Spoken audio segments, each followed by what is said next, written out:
In the arts, movement can be a form of alchemy for the artists and for their audiences.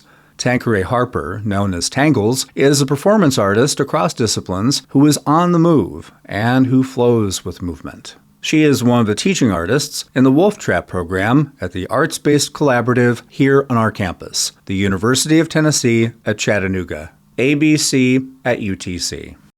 Tangles, thanks for joining us. Thank you for having me. How did you get into movement arts? I got into movement arts at a pretty young age. My mother put me in dance classes, and then I did cheerleading, did a lot of theater. So movement-based activities have always been there, but it wasn't until college when I started doing like performance art. Now I'm doing more so flow arts. I like to tap into any type of movement art that I can get a hold of. I mean, I've done belly dance, done aerials, so it's like a big part of my life, and I think it just started at a very young age. Flow arts, what do we mean by that? Flow arts is a movement-based sort of meditative activity. It's object manipulation. You take an object and the goal is to work with it and move it in different patterns, and it gets increasingly more difficult.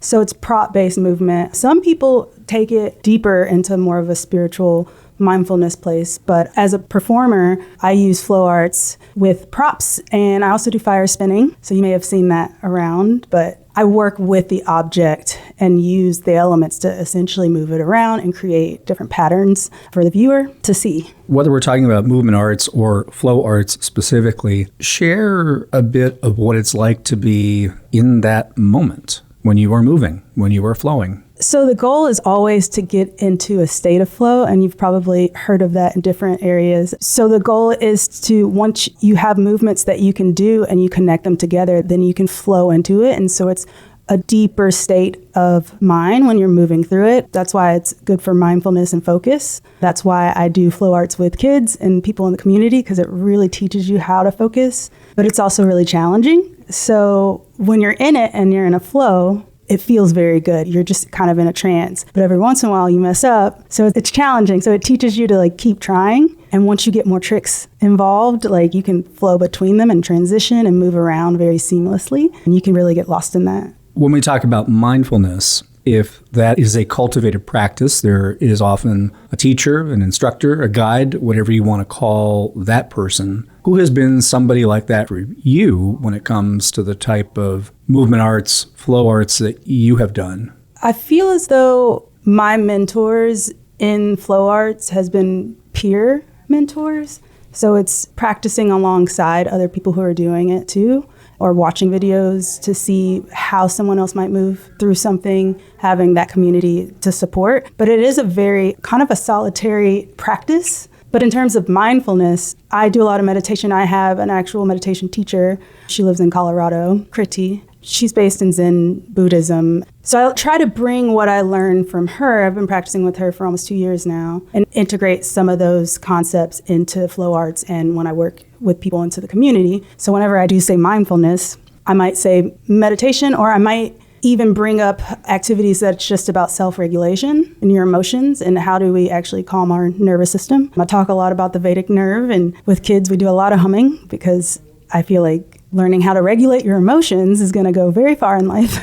I have mentors and inspiration from a lot of different places. You've talked about the students that you teach. Share more about what that entire experience is like when you're with them for however long during a day, during a session. So I'm a Wolf Trap teaching artist over at Art Space Collaborative, and the way we were trained is for early education. Really, we are partnering with the teachers to sort of invite them into going a little deeper into art, into what they're already doing. So a lot of the times when I go into a residency, I am working directly with the kids, but I'm also working with the teacher, and we're doing planning together and sort of prepping before I get in front of the kids. But when I am with the kids, I'm really just observing. I'm observing to see who's picking up on what. I'm trying to get their bodies moving as much as possible. I have a blast with them. Like, I never stick to a lesson plan because I just vibe with what I'm seeing in the room, and we can go in any direction. It just depends on what's happening. And also, if I see the teacher sort of slunking away, not getting as involved, I might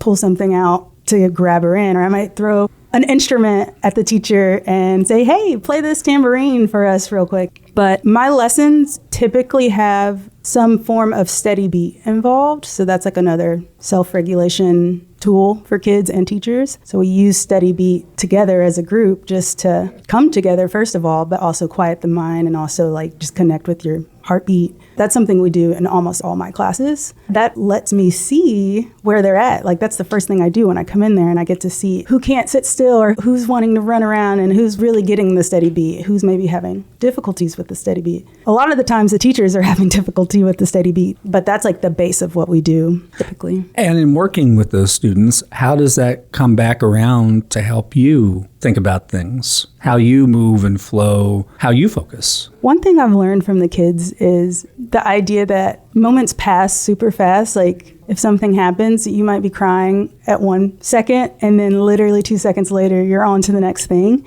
And so I love watching kids, how fast they can run through their emotions. So I think about that a lot whenever I'm practicing myself.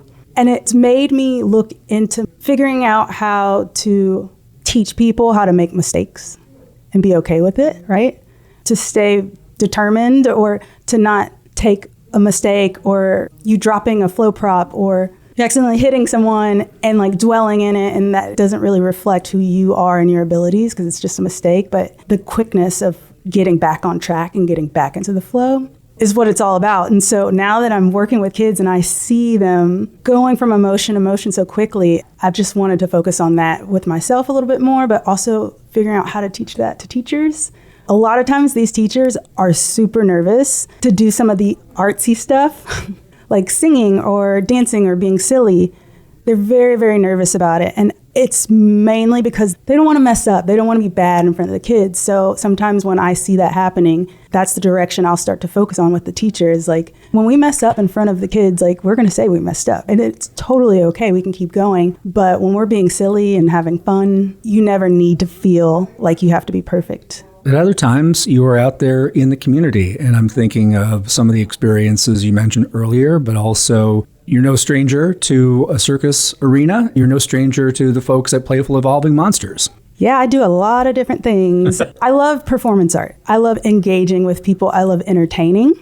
So when I'm with the Chattanooga Fire Cabaret, we have a whole troupe that we spin fire. I love picking out a character for my song and going the extra mile to like really become the character and entertain whoever's watching. But with Playful Evolving Monsters, I love getting into the big giant puppet suits, and dancing around and being really silly because I know it's such a magical moment for the people who are watching. And so I get a lot of joy out of that. I get a lot of joy out of anything that's entertainment related. So that's why you'll see me in a lot of different community groups entertaining. It's a play.